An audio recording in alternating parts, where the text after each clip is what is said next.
दोस्तों दिल्ली से एक ऐसी दिल दहलाने वाली खबर निकल के सामने आई जो आपके रोटे खड़े कर देगी। दोस्तों रोटे खड़े कर देने वाली ये घटना अमन विहार में रहने वाली उस लड़की से जुड़ी है जिस पर पूरे परिवार की जिम्मेदारी थी। वे दो छोटे भाइयों के बेहतर काल और उसकी मां के लिए नौकरी कर रही थी जिसकी दोनों किडनियां फेल हो चुकी थी। चूँकि वे इवेंट मैनेजर का काम करती थी, इसके लिए देर रात घर लौटती थी। जब वे घर नहीं पहुंची तो परिवार वालों ने अगली सुबह 8 बजे पुलिस को बताया।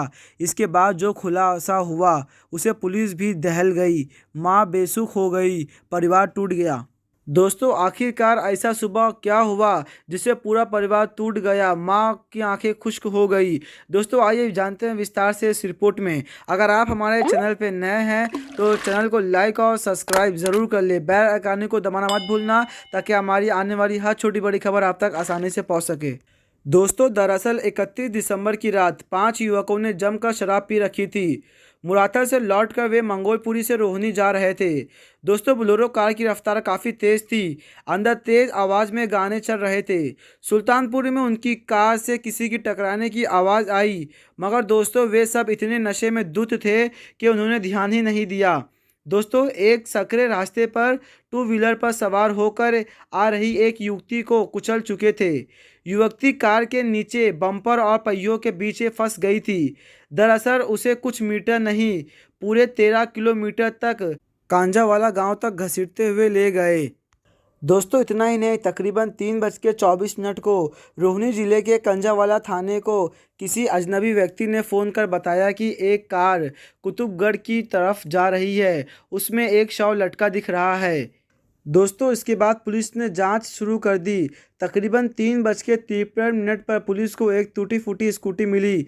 जांच आगे बढ़ी लेकिन तकरीबन 4:11 को पुलिस को शव मिलने की सूचना मिल गई थी।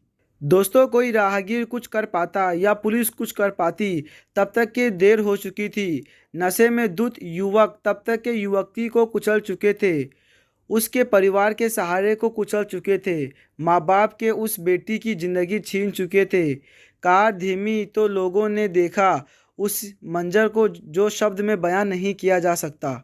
दोस्तों उस दर्दनाक मंजर को शब्दों में बयां करना बहुत मुश्किल है। युवती के शरीर पर एक कपड़ा नहीं बचा था। शरीर की हड्डियां और पसलियां चकनाचूर हो चुकी थी।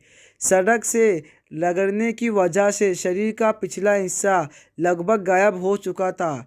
एक पैर तो गायब था, दूसरा पैर पूरी तरीके से टूटकर घूम चुका था।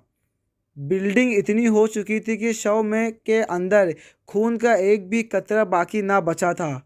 दोस्तों अब तो आप समझ ही गए होंगे किस तरह दर्दनाक तरीके से उस बेचारी बच्ची की जान चली गई। देखा जाए तो उसमें पांचों युवकों की गलती है। फिलहाल तो पांचों युवकों को पुलिस ने अपनी कस्टडी में लिए हुए हैं। दोस्तों उन पांचों युवकों की पहचान, आरोपियों की पहचान दीपक खन्ना, अमित खन्ना, कृष्णा, मिथुन और मनोज के रूप में हुई है। पुलिस आगे की जांच कर रही है। लोग सड़कों पर हैं। दोस्तों इस पूरे मामले के बाद लोगों का गुस्सा 7वें आसमान पे पहुंच गया है। लोग आदोषियों के खिलाफ फांसी की मांग कर रहे हैं। दिल्ली के सीएम अरविंद केजरीवाल ने भी फांसी की मांग की है।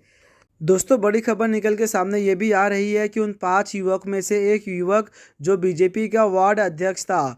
देखने बात ये होगी कि दिल्ली की पुलिस बीजेपी के यानी अमित शाह के अंडर में है।